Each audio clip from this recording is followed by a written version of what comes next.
కేసీఆర్ పై BJP పెంచింది విమర్శల dose. ఇలాగైతే పెడతామంటున్నారు కేటీఆర్ కేస్.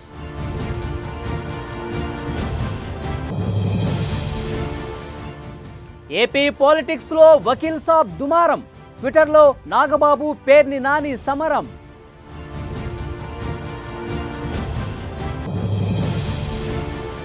తిరుపతి బైపోల్లో సవాళ్ల రాజకీయం. వైసీపీ టీడీపీ మధ్య మాటల యుద్ధం.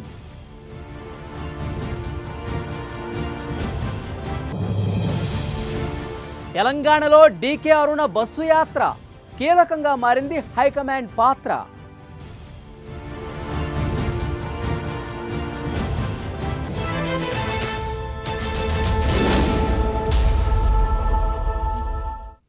ఓపిక పట్టారు, పోనీలే అని వదిలేశారు. ఇక వీళ్ళు మారర్లే అనుకున్నారు. కానీ రోజురోజుకు బీజేపీ నేతలు కేసీఆర్ మీద విమర్శల డోసు పెంచుతున్నారు. దీంతో ఇన్నాళ్లు ఓపికగా ఉన్న మంత్రి కేటీఆర్ ఒక్కసారిగా బరస్ట్ అయిపోయారు. సీఎం కేసీఆర్ హోదాను స్థాయిని మర్చిపోయి లైన్ క్రాస్ చేసి బూతులు మాట్లాడే వాళ్ళందరికీ ఇదే లాస్ట్ వార్నింగ్ అని చెప్పారు. పొలిటికల్ లీడర్లు ఎవరు అవాకులు చవాకులు పేలినా వాళ్లకు కూడా అదే భాషలో సమాధానం చెప్తామన్నారు.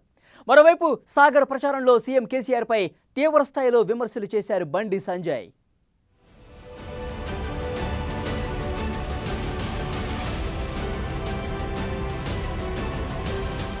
తెలంగాణ రాజకీయాల్లో ఇప్పుడు టీఆర్ఎస్ బీజేపీ మధ్య డైలాగ్స్ డైనమైట్స్ లా పేలుతున్నాయి.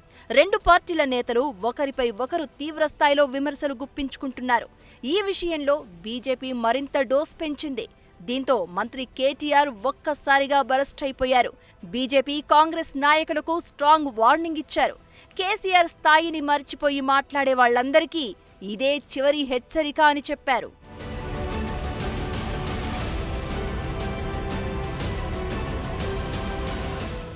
మరోవైపు సాగర్ ఉప ఎన్నిక ప్రచారంలో పాల్గొన్న బీజేపీ రాష్ట్ర అధ్యక్షుడు బండి సంజయ్ సీఎం కేసీఆర్ మీద తీవ్రస్థాయిలో విమర్శలు గుప్పించారు. కేసీఆర్ కుటుంబం కోసమే తెలంగాణ తెచ్చుకున్నామా అని ప్రశ్నించారు. సాగర్ ఎన్నిక అయిపోయాక కేసీఆర్ మళ్లీ ఫామ్ హౌస్కే వెళ్తారన్నారు. బీజేపీ నేతల తీరుతో విసిగిపోయిన కేటీఆర్ మర్యాదగా మాట్లాడితేనే మర్యాదగా సమాధానమిస్తామన్నారు. కేసీఆర్ టీఆర్ఎస్ లేకపోతే బండి సంజయ్ ఉత్తమ్ కుమార్ రెడ్డికి అడ్రస్ లేకుండా ఉండేవారన్నారు. కష్టపడి తెలంగాణ రాష్ట్రాన్ని సాధించుకున్నామన్నా 14 మంది అమరవీరుల త్యాగాల ఫలితంగా తెలంగాణ రాష్ట్రాన్ని మనం ఏర్పాటు చేసుకుంటే నీళ్లు నిధులు నిజవాగాల పేరుతోని మనము తెలంగాణ రాష్ట్రాన్ని ఏర్పాటు చేసుకుంటే వాళ్ళ చెల్సాతో కేసీఆర్ కుటుంబం రాజ్యం వెళ్తుంటే ఏ విధంగా మీరు భరిస్తున్నా తెలంగాణ రాష్ట్రంలో పేదోళ్లను పట్టించుకోడు ఈ రాష్ట్ర ముఖ్యమంత్రి. పేదోళ్లకు ఇబ్బంది వస్తే రాష్ట్ర ముఖ్యమంత్రి పట్టించుకోడు. పేదోళ్లకు కష్టాలుంటే కనీసం భరోసా అని ముఖ్యమంత్రి ఈ రాష్ట్ర ముఖ్యమంత్రి ఫామ్ హౌస్ లో ఉండడానికి ఎలా మనం అధికారం ఇచ్చింది. ఇది చివరి హెచ్చరిక. మర్యాదగా మాట్లాడితే మర్యాదగా సమాధానం ఇస్తాం. కానీ కేసీఆర్ను పట్టుకొని నోటికొచ్చినట్టు నిన్నామన పుట్టినట్టు నేను ఒకటి అడుగుతున్నానండి. ఈరోజు ఒకసారి ఆలోచన చేయండి. తెలంగాణ ప్రజలను కూడా అడుగుతా ఉన్నా. కేసీఆర్ లేకపోతే టీఆర్ఎస్ఏ లేకపోతే ఈ టీ బీజేపీ టీ కాంగ్రెస్ ఎక్కడిది? వీళ్ళకి అడ్రస్ ఉన్నది అసలు ఎప్పుడన్నా? వీళ్ళ ముఖాలకు ఏమన్నా పట్టించుకున్నాడు ఆంధ్రప్రదేశ్లో? వీళ్ళను ఎవడి బండి సంజయ్, ఎవడి ఉత్తమ్ కుమార్ రెడ్డి, వీళ్ళకి అడ్రస్ ఉందా అసలు? ఆంధ్ర పార్టీల్లో మోచేతి నీళ్లు తాగిన వాళ్ళు వీళ్ళు. ఆంధ్ర నాయకుల మోచేతి నీళ్ళు తాగిన వాళ్ళు వీళ్ళు. వాళ్ళు ఇవాళ వచ్చి కేసీఆర్ను మాట్లాడేటంత గొప్పటోళ్ళు అయిపోయారు. టీఆర్ఎస్ఏ లేకపోతే మీ ముఖాలకు పదవులు ఎక్కడి? మీరు కూడా మాట్లాడతారు. రాష్ట్రంలో అమలవుతున్న సంక్షేమ పథకాలకు కేంద్రమే నిధులిస్తోందని బండి సంజయ్ చెప్పారు. ఇక మీరు చేసేదేముందని ప్రశ్నించారు. తెలంగాణకు కేంద్రం ఇచ్చిందేమిటో చెప్పాలని కేటీఆర్ ప్రశ్నించారు. సునీల్ నాయక్ ఐఏఎస్ కాలేకపోతున్నాను అని ఆత్మహత్య చేసుకుంటే దానికి కేసీఆర్ కు లింకు పెట్టారని విమర్శించారు.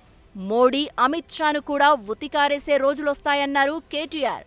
ఇలా కేంద్రం ఏమిచ్చిందని కేసీఆర్ సార్ అంటాడు. ఈయన టీఆర్ఎస్ వచ్చి బీజేపీ కొట్టేస్తే ఏమిస్తారు, నాగార్జున సాగర్ లో గెలిస్తే బీజేపీ వాళ్ళు ఏం చేస్తారు అన్నాడు. నేనన్నా అన్ని కేంద్రం ఇచ్చినాక నువ్వు వీకేదేంది, నువ్వు ఓడిచేదేంది, నువ్వు ఎందుకు అని నేను అంటాను. అవునా కాదా? ఏమి ఇచ్చినావు సార్ నాగార్జున సాగర్ కంటే మొన్న అడిగినా ఇంతవరకు అట్లా చెప్తలేడు. ఏం చెప్తాడు? మళ్ళీ వచ్చి మొన్న మీటింగ్ పెడతాడు. మళ్ళీ ఆడోళ్ళందరూ కుక్కలు అన్నాడు. ఓటేస్తారా కుక్కల? మీరు ఓటేస్తారా? కుక్కలు ఉరికిస్తాడు. ఉరికియాలి ఇక్కడ నుంచి కేసీఆర్ గారి ఇచ్చేవన్నీ పువ్వు గుర్తోలే, కానీ పేరు చెప్పుకునేది మాత్రం కారు గుర్తోలు. వీళ్ళు ఎంత అరాచకవాదులు అంటే బీజేపీ వాళ్ళు ఇప్పుడు పెన్షన్ రాష్ట్ర ప్రభుత్వం ఇస్తుంది. 10,000 కోట్లు మేము ఖర్చు పెడతాం. బయట వీళ్ళు ప్రచారం చేస్తారా వాట్సాప్లో? మోడీ ఇస్తేనే కేసీఆర్ సోకులు పడతాడు, గట్టి ఉంటుంది వీళ్ళ కథ. ఇప్పుడు వాళ్ళది ఎట్లుంటుందంటే, ఆ పిల్లగాని ఎట్లా పాపం బ్రెయిన్ వాష్ చేసిండ్రంటే, ఐఏఎస్ ఉద్యోగాల నోటిఫికేషన్లు కూడా కేసీఆర్ తప్పు రాకపోతే గట్ల పాపం. ఆయన అమాయకుడు, ఆయన పట్ల మాకు సానుభూతి ఉంది. అట్లా మోసపోతున్న యువకుల పట్ల సానుభూతి ఉంది కాబట్టి చెప్తా ఉన్నాను. ఈ రాష్ట్రానికి మీరు వచ్చిన తర్వాత చేసిందేందో చెప్పి ఓటడగండి.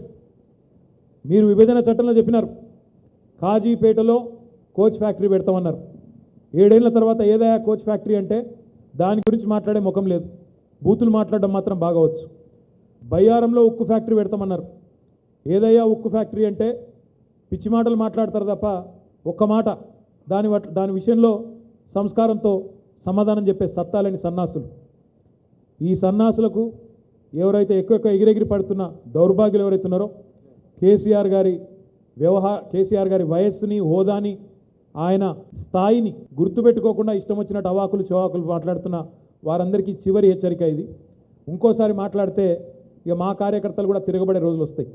చూస్తున్నాం, మేము కూడా చాలా ఓపికగా చూస్తూ ఉన్నాం, లెక్క పెడతా ఉన్నాం. ఇంకోసారి మాట్లాడితే ఇక మేము కూడా మీ మోడీని, అమిత్ షాని ఎవరిని వదలకుండా ఉతికారేసే బాధ్యత మాది. ఏమీ చేయని సన్నాసులే ఇట్లా ఆకాశం ఎగిరే విధంగా మీరు మాట్లాడితే ఇన్ని చేసినా మేమేని మాట్లాడాలి మరి? అందుకే నేను అంటా ఉన్నా, భారతీయ జనతా పార్టీ నాయకులకు ప్రత్యేకంగా చెప్తా ఉన్నా, హెచ్చరిక చేస్తూ ఉన్నా. కేసీఆర్ గారిని మీరు మాట్లాడితే ఇష్టం వచ్చినట్టు దూషిస్తే ఇక్కడి నుంచి చూస్తా ఊరుకోము. సాగర్ ఆడపడుచుల గాజుల చప్పుడు వింటే కేసీఆర్ చెవుల్లోంచి రక్తం కారాలని big dialogue పేల్చారు Bandi Sanjay. TRS ప్రభుత్వంపై మాట్లాడే సిగ్గు, నైతికత బీజేపీకి ఉన్నాయా అని కేటీఆర్ ప్రశ్నించారు. ఎవరు బూతులు మాట్లాడినా కేసులు పెడతామని హెచ్చరించారు. తాము కూడా అదే భాషలో సమాధానం చెబుతామన్నారు. అక్కడ మీరు చప్పట్లు కొడితే కేసీఆర్ గాజుల శబ్దం విని కేసీఆర్ చెవులకల రక్తం కారాలే. ఇక మా తమ్ముళ్ళు పొట్ట పనులు కొరకాలి, కొడతారా పనులు కొరికి స్లోగన్స్ ఇస్తే మళ్ళీ కేసీఆర్ సార్ అన్ని జరగాలి. తరచలేవా కేసీఆర్ సార్ అంటే మళ్ళీ వస్తాడు, రేపు వస్తుండే లేదా నీకు వచ్చి మళ్ళీ పిట్టకథలు చెప్తాడు, యాసతోని భాషతోని ఊరించుకుంటా అప్పుడు మంచి చెప్తాడు. అవన్నీ మనం నమ్ముతాము, తీసుకుపోయి ఓట్లేస్తాం. ఓట్లు వేసాక మళ్ళీ లాపత్తా మళ్ళీ ఆడికి పోతాడు, మళ్ళీ పోయి ఫామ్ హౌస్ వచ్చిందంటే మళ్ళీ రాడు. ఈ మధ్య ఫామ్ హౌస్ బయటకి ఎత్తాడు, కనబడుతుంది ఎక్కడైనా కనబడి ఆడిగా. ఎందుకంటే తెల్లారి చేస్తే బీజేపీ అని వీడేమో చెప్తున్నారు, బీజేపీ అంటున్నారు. ఆయనతో మన దుబ్బాకలో గెలిచివి, జిహెచ్ఎంలో గెలిచివి, ఎమ్మెల్సీలో వారు గెలిచారు. ఎంత గెలిచారు? 200 కోట్లు ఖర్చు పెట్టారు. సిగ్గు, నైతికత, లజ్జ ఏమైనా ఉందా మీకు? అందుకే నేను అంటా ఉన్నా, చివరి హెచ్చరిక ఇది. ఈ కాడి నుంచి మాత్రం వదిలిపెట్టం. ఎక్కడ ఎవరు బూతులు మాట్లాడినా వాళ్ళ మీద లా అండ్ ఆర్డర్ తప్పకుండా వాళ్ళ మీద కఠినంగా శిక్షించాలని కేసులు పెడతాం. మేము కూడా అదే భాషలో సమాధానం చెప్తాం. కేసీఆర్ మీద బండి సంజయ్ విమర్శలతో సాగర్ బీజేపీ క్యాడర్లో కాస్త జోష్ కనిపించింది. కేటీఆర్ స్ట్రాంగ్ వార్నింగ్ తో తెలంగాణ పాలిటిక్స్ థర్మామీటర్ కూడా పగిలిపోయేంత హీట్కి చేరాయి. మరి కేటీఆర్ వార్నింగ్ కి బీజేపీ నేతలు అంతకు మించిన స్ట్రాంగ్ కౌంటర్ ఇస్తారా లేక సైలెంట్ అయిపోతారా అన్నది ఇప్పుడు ఆసక్తిగా మారింది. ఇండియా మొత్తం కరోనా వ్యాక్సిన్ ట్రెండింగ్లో ఉంటే ఏపీ పాలిటిక్స్లో మాత్రం రేబిస్ వ్యాక్సిన్ కాకరైపోయింది. వకీల్ సాబు సినిమా టికెట్ రేట్ల పెంపు విషయంలో రేగిన రగడ రాజకీయ దుమారం కొనసాగుతోంది. ఈ వివాదంలోకి మెగా బ్రదర్ నాగబాబు కూడా ఎంట్రీ ఇచ్చారు. ట్విట్టర్లో ఏపీ మంత్రి పేర్ని నానిని టార్గెట్ చేస్తూ ఓ ట్వీట్ చేశారు. దానికి నాని కూడా ఖతర్నాక్ కౌంటర్ ఇచ్చారు. ఈ ఇద్దరి ట్వీట్లు ఇప్పుడు టాక్ ఆఫ్ ది ఏపీగా మారాయి.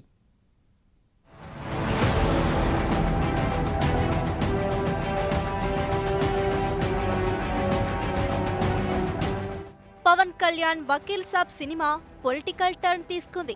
ఆంధ్రప్రదేశ్లో పవన్ మూవీ టికెట్ల రేట్ల పెంపుపై పెద్ద రగడే నడుస్తోంది.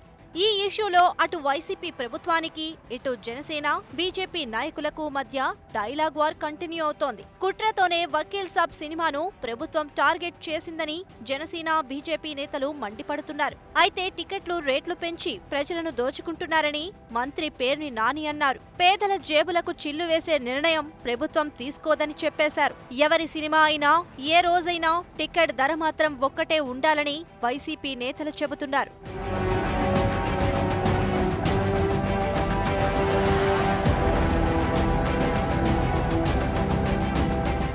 ఇదే ఇష్యూలో మంత్రి పేర్ని నానికి మెగా బ్రదర్ నాగబాబు ట్విట్టర్ వేదికగా కౌంటర్ ఇచ్చారు. మీకేమైంది నాని గారు? మీరు కరోనా వ్యాక్సిన్ తో పాటు ర్యాబిస్ వ్యాక్సిన్ కూడా వేసుకోవాలన్నారు. It's urgent, please send rabies vaccine to mister Nani అని నాగబాబు చురకలంటించారు. వ్యాక్సిన్ డొనేట్ చేయాలనుకునేవారు ఆయన పేరు చెబితే రవాణా ఖర్చులు ఫ్రీ అంటూ ఘాటుగా స్పందించారు. నాగబాబు చేసిన ఈ ట్వీట్ ఏపీ పాలిటిక్స్ లో టెంపరేచర్ పెంచింది.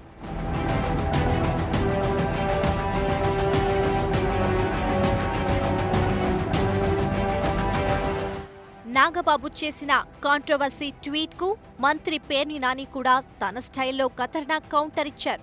పరోపకారి పాపన్న నాగబాబు పేర్ని నాని లాంటి బయటవారి కన్నా ముందు మనింట్లో తిరుగుతున్న జనసేన పవన్ కళ్యాణ్ కు ర్యాబిస్ వ్యాక్సిన్ తక్షణం అవసరమని వెంటనే వెతికి వేయించండని ట్వీట్ చేశారు. ఆలస్యమైతే మీకు కూడా అవసరం అవుతుంది అని సెటైర్ వేశారు. అన్నదమ్ములిద్దరికీ వ్యాధి తగ్గాక అప్పటికీ అవసరమైతే మీ దగ్గర నేను తీసుకుంటానని కాస్త ఘాటుగానే రిప్లై ఇచ్చారు. ఇదే విషయాన్ని ప్రెస్ మీట్ లో కూడా చెప్పారు పేర్ని నాని. అంటే ఆయన ట్విట్టర్లో సరాసరి నాకు చెప్తే నేనే ఫోన్ చేసి మాట్లాడేవాడిని.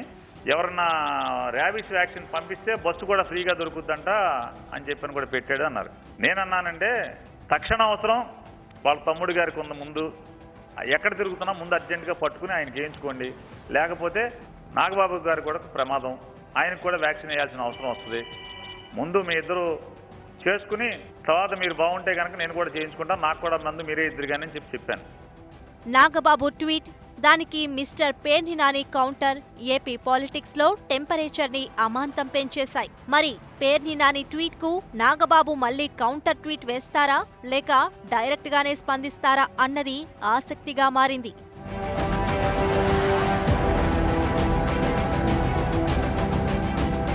తిరుపతిలో సవాళ్ల రాజకీయం నడుస్తోంది. బైపాల్ను రెఫరెండం అంటూ సవాల్ మీద సవాల్ విసురుకుంటున్నారు టీడీపీ వైసీపీ నేతలు. ఈ ఉప ఎన్నికల్లో వైసీపీ ఓడిపోతే తమ పార్టీకి చెందిన 21 మంది ఎంపీలు రాజీనామా చేస్తారని, పనబాక లక్ష్మి ఓడితే టీడీపీ ఎంపీలు రాజీనామా చేస్తారా అని మంత్రి పెద్దిరెడ్డి సవాల్ చేశారు. దీనికి టీడీపీ నుంచి కూడా రియాక్షన్ వచ్చింది. ప్రత్యేక హోదా కోసమైతే టీడీపీ ఎంపీలు రాజీనామాకు సిద్ధమని చెప్తున్నారు తెలుగుదేశం నేతలు.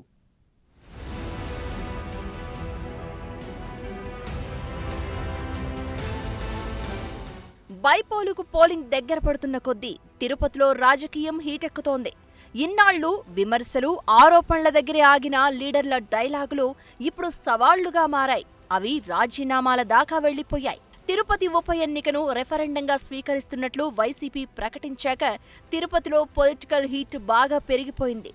బైపోల్లో ఓడితే వైసీపీ ఎంపీలు రాజీనామా చేయాలన్న టీడీపీ సవాలుకు మంత్రి పెద్దిరెడ్డి రామచంద్రారెడ్డి ఓకే చెప్పారు. తిరుపతిలో వైసీపీ ఓడితే తమ పార్టీకి చెందిన 21 మంది ఎంపీలు రాజీనామా చేస్తారని, పనబాక లక్ష్మి గనుక ఓడితే టీడీపీ ఎంపీలు రాజీనామా చేస్తారా అని ప్రశ్నించారు.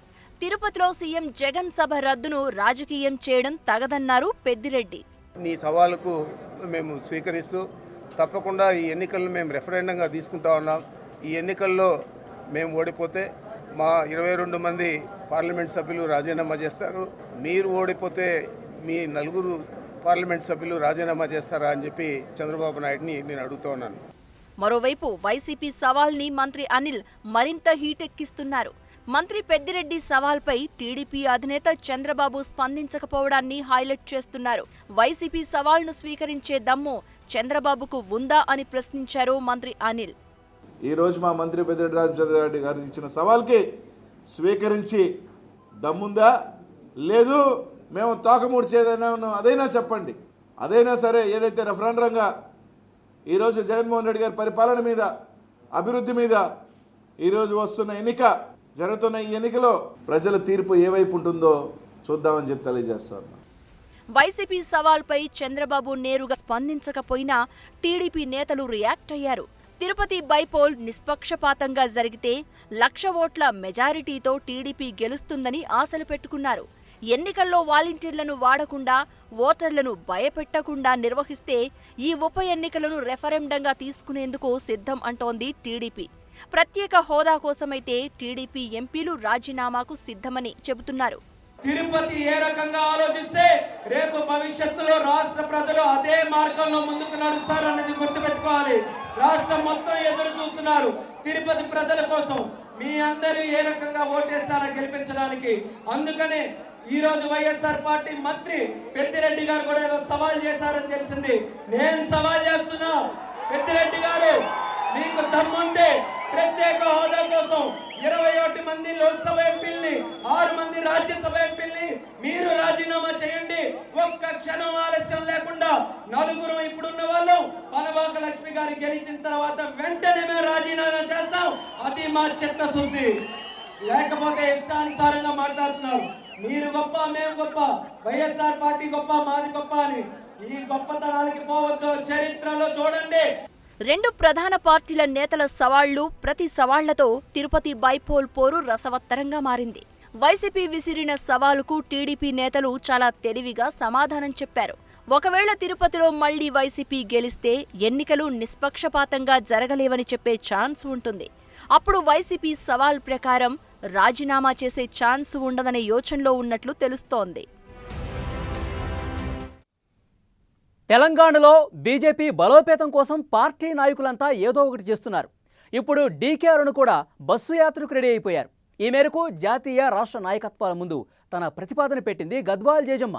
ప్రజా సమస్యలపై పోరాటం, పార్టీ బలోపేతమే లక్ష్యంగా బస్సు యాత్ర చేస్తానంటున్న డీకే అరుణ ప్రపోజల్కు హైకమాండ్ పర్మిషన్ ఇస్తుందా?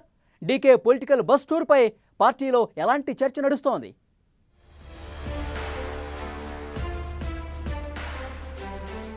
రాష్ట్రంలో టీఆర్ఎస్ కు తామే ప్రత్యామ్నాయమని చెప్పుకుంటున్న బీజేపీ నేతలు అందుకు తగ్గట్లుగా అడుగులు వేస్తున్నారు. ఎమ్మెల్సీ ఎన్నికలకు ముందే party president Bandi Sanjay bus యాత్ర చేస్తారని వార్తలొచ్చినా అప్పటి రాజకీయ పరిస్థితులతో అది వాయిదా పడింది. తెలంగాణలో ఉన్న ప్రజా సమస్యలపై పోరాటం చేసేందుకు బస్సు యాత్ర చేపట్టాలని బండి సంజయ్ ఎప్పటినుంచో అనుకుంటున్నారు. రాష్ట్రంలో త్వరలో జరగబోయే మున్సిపల్, ఖమ్మం, వరంగల్ కార్పొరేషన్ ఎన్నికల తర్వాత బస్సు యాత్ర చేయాలని నిర్ణయించుకున్నట్లు తెలిసిందే. దీనికి సంబంధించి సన్నిహితులతో ఆయన చర్చలు జరిపినట్లు చెప్తున్నారు. ఇందుకోసం బస్ కూడా రెడీ అవుతోంది. ఇక బండి సంజయ్ బస్సు యాత్రకు తేదీలు ఫిక్స్ కావడమే తరువాయి అనుకుంటున్న టైంలో డీకే అరుణ ఊహించని ప్రతిపాదనతో జాతీయ, రాష్ట్ర నాయకత్వాల ముందుకెళ్లింది. రాష్ట్రంలో తాను కూడా బస్సు యాత్ర చేస్తానంటూ రాష్ట్ర నాయకత్వం ముందు ప్రపోజల్ పెట్టారట.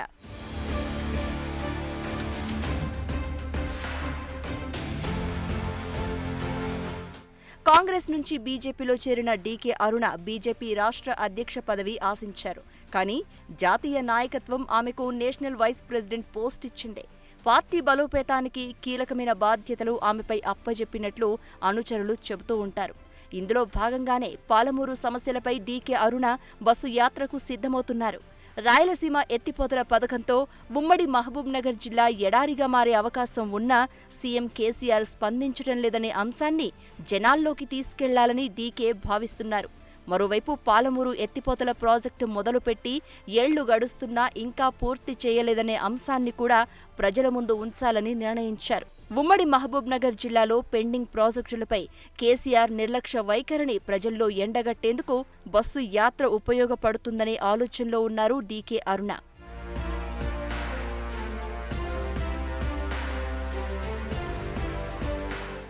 పార్టీ అధ్యక్షుడు బండి సంజయ్ బస్సు యాత్ర ప్రారంభించక ముందే తాను బస్సు యాత్ర చేస్తానంటూ జాతీయ, రాష్ట్ర నాయకత్వం ముందు డీకే అరుణ ప్రతిపాదనలు పెట్టడం ఇప్పుడు చర్చనీయాంశంగా మారింది. పార్టీ ముఖ్య నేతల్లో ఇప్పుడు దీనిపైనే హాట్ డిబేట్ నడుస్తోంది. ఓవైపు బండి సంజయ్ బస్సు యాత్ర ప్లాన్లో ఉంటే డీకే అరుణ బస్సు యాత్ర చేస్తే పరిస్థితులు ఎలా మారిపోతాయి అన్నదానిపై రాష్ట్ర నాయకత్వంలో తీవ్ర చర్చ జరుగుతోంది. ఇప్పుడున్న పరిస్థితుల్లో డీకే అరుణ బస్సు యాత్రకు పర్మిషన్ ఇస్తారా, ఇవ్వరా అన్నది ఆసక్తిగా మారింది. మరోవైపు అనుమతి ఇవ్వకపోతే డీకే అరుణ ఎలాంటి స్టెప్ వేస్తుంది అన్నది మరో ఇంట్రెస్టింగ్ పాయింట్. బస్సు యాత్ర విషయంలో రాష్ట్ర నాయకత్వం ఆమెకు సహకరిస్తుందా లేదా అన్నది మరికొద్ది రోజుల్లోనే తేలిపోనుంది.